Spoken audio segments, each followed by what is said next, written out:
documenting our Taiwan trip. We're early kasi it's my first international travel and Sancha's first airplane ride.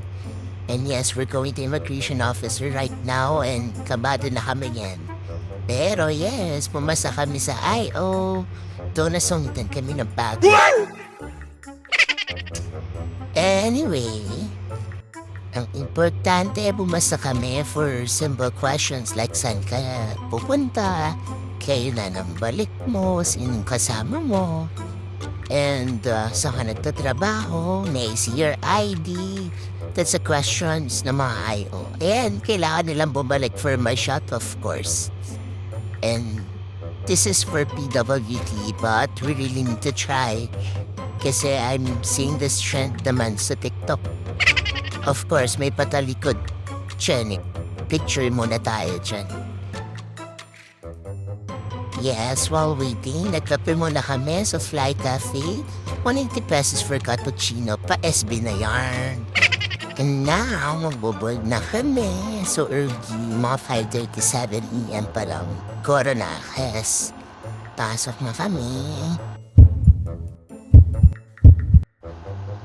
First airplane ride to ni Sino, so I think she's so excited. Then, for Milko naman, first abroad niya for travel purpose. The others kasi is for work. Ayun na, malapit na kami.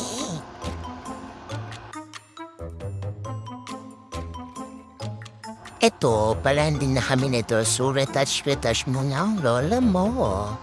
Yes. Kamusta naman ang ating beauty? Yun, sleeping beauty. And of course, easing for cloak, set up na. And yes, ito na, we're here in Taiwan, pero grabe, iba talaga kahit nag-review pa na and all, maliligaw at maliligaw ka pa rin talaga if you're not yet familiar with the place. So since hindi na namin alam, hindi kami familiar, hindi kami nagpunta sa exit 4 na may elevator.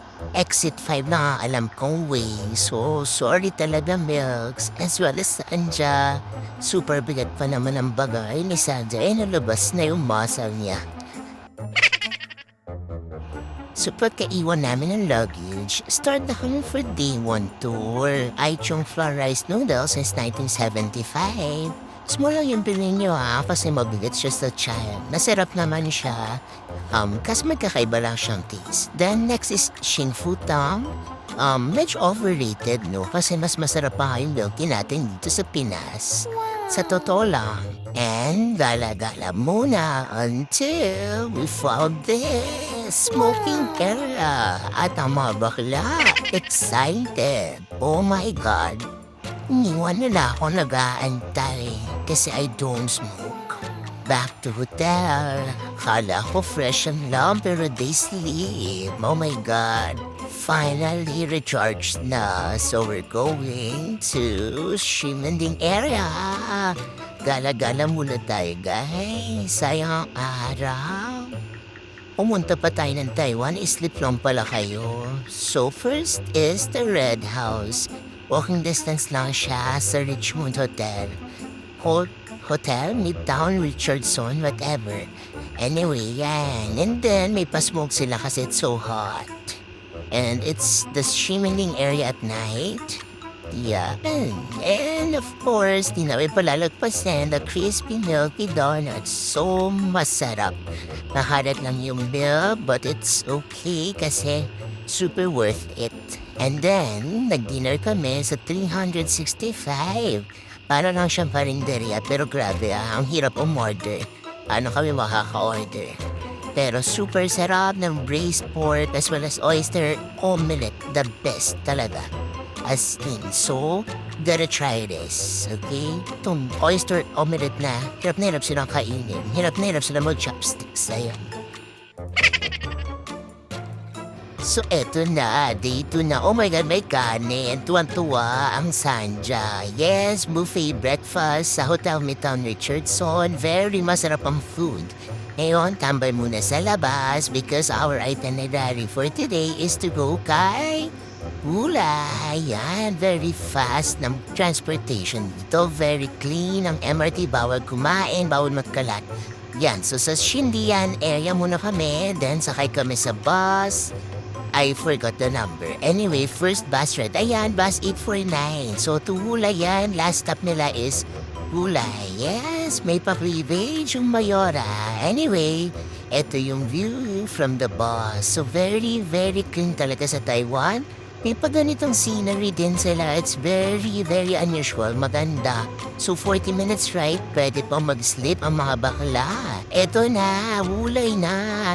So ito yung suspension bridge nila. So aura-aura kami. Matagal kami nag-antay ha kasi marami nagpo-photoshoot. Then sumakay din kami sa Hulay Scenic Train. Yes, 50 NTD lang yan. And then nag-waterfalls na kami. Ang refreshing nito ng view. Super ganda. Free lang to guys. So baba lang kayo. And then, ito na ang pinakamahirap. Paakyat kami to go sa cable car. Ayan, wala kasing Maokong gondola that time kasi under maintenance. So, dito na kami nag-cable car sa Hulay. Yan, ang ganda. Super ng view from above. 250 NTD nga lang siya per person. Medyo pricey, pero I think worth it naman siya, no? Back and forth ride naman na yan. So, pag-akyat, stay lang kayo dun sa taas. And then, may mga pupuntahan lalakarin. But then, yung pabalik is cable car na rin. Ayan, ito yun, yung sa taas. And then, after that, papunta na kami sa Hulay Old Street. So, dito na yung sausage. I think that time, medyo sarado yung mga stores, no? Pero, okay na rin kasi meron kami sausage na nakita. So make sure yung first tindahan na nakita namin. So yun agad yung tinry namin because we're craving for it already. Ayan. So walk.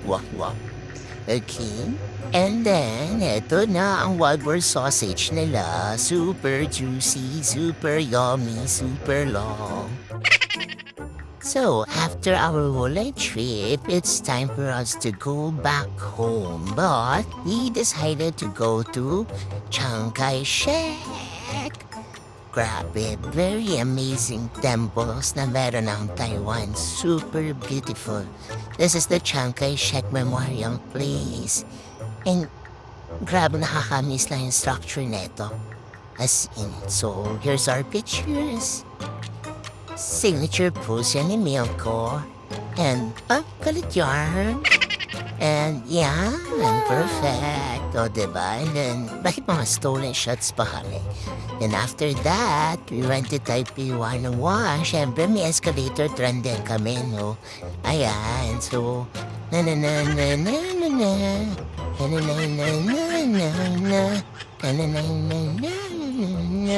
I'm sorry. Anyway, ito yung sa packet na kayo sa Simple Cafe.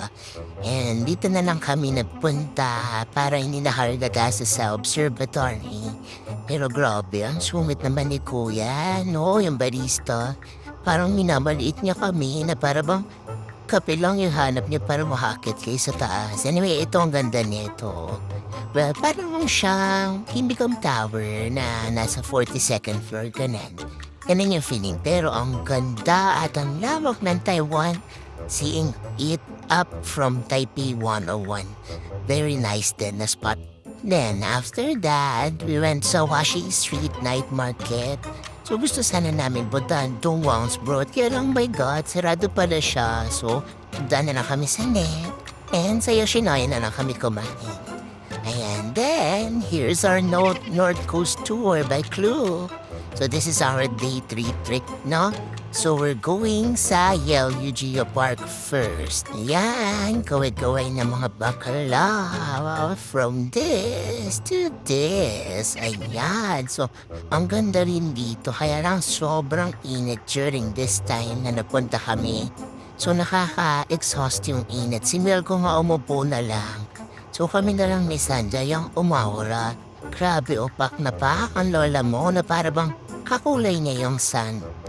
Ayan, so syempre umawala din tayo, no? Do syempre mas sexy yung isa. Kaya mas maganda yung kanya makakuha. Anyway, tsaka ako kasi kumuha nito, no? Siya kasi hindi marunong kumuha. So ito, papunta na kami sa next destination namin, no? Ang ganda ng mga bundok rin dito, no? Para dun sa Philippines, they have a lot of nature. Ayan, ito yung Golden Waterfalls na magtataka ka talaga, why like that, no? And then the Shinonong Refinery Site, sabit lang yan, magkakadikit. And then Yin and Yangtze, kasi magkaiba yung color niya, ha? And then after that, nag-Jufen na kami. Kaso, hindi namin carry bills to. Grabe, sobrang taas. Ang haba ng stairs. So, hindi na kami umakyat. Then after that is a Shifen waterfall na. Yan, ito yung Jing'an Suspension Bridge on the way to the Shifen waterfall. After that, sa Shifen O Street na tayo for the Sky Lantern. Yan, nag-enjoy kami dito, no? For our wishes. Hopefully magka-totoo. Ayan. Super saya neto actually. All of the wishes. And after that, yan, very thankful kami kay Kuya. Energetic siyang kumuha. And may ano siya ibang Tagalog. Ayan, no? Yan. Ito nga pa rin aming tour guide, si Mr. Jeffrey. Ayan, this is the Taipei main station. This is Shimenin at night. Walking kami niyan, papunta sa Carrefour kasi mamimili kami ng ilang pasalubong. And then, this is our hotel, Midtown Richardson. And this will be our day 4. Yan, syempre may pa-breakfast na naman po kami. Pusog na naman po kami. And then, ayan, dinatawa na nila ako kasi super mahal ng HSR. Grabe. Yan, dyan tawa-tawa pa sila. Pero after that, wala na. Galit-galit na kami din sa loob ng HSR kasi nakakaiyak. Ayan. So, nasa Chiai HSR na kami gamit yung high-speed rail train. Then, since wala na yung bus, nag-taxi na lang kami. Ang mahal ulit ng taxi. Why naman ganun? Ayan. So, bad case pa rin si Sanja. Anyway, ito na yung pinaka-highlight, National Chongqing University or yung ating pinakamamahal na Yingde University. Yan, so kala mo, iyapakan niya ng F4. Yan, hagdan na yan. So, syempre, mag-step din tayo dyan. Okay, ayan, no? Perfect. And then, after that, libot-libot na kami. Ito ang ganda ng structure na ito. Dito raw yung pinagtatambayan ni Watsili at saka ni Sensei. Then after that, nag-locker na kami. Grabe yung feeling dito. Parang nandito si Sensei. As in, so very, very, very happy kami na nakapunta kami sa locker 150. Siyempre, gumawa na kami ng mga iconic pose namin para gayahin yung mga nandun sa Mitchell Garden. Ito yung parang cafe nila that time. Yan. After that, syempre, back to the hotel na pahinga na mga bakla. Yan, Victoria muna with the pajamas. And then, afterwards, mag-iimpakay na kami yan. So, nakabili na rin kami niya ng pasalubong sa Carrefour. And, ayan, timbang-timbang kami dyan. O, pindang kami. Kasi baka mamaya ma-over baggage kami dyan. Pero, okay naman. So far, so good. Wala namang over baggage sa amin. Ayan, pasalubong. And ito na, we're going back home. Very memorable trip and very happy with my friends na nakasama ko. Yoga and Sanja. I'm very thankful na kayo yung kasama ko for my first international trip. Aww. Praying and hoping na meron tayong ulit na another airplane ride outside the Philippines. And hopefully kayo na yung magplano, okay?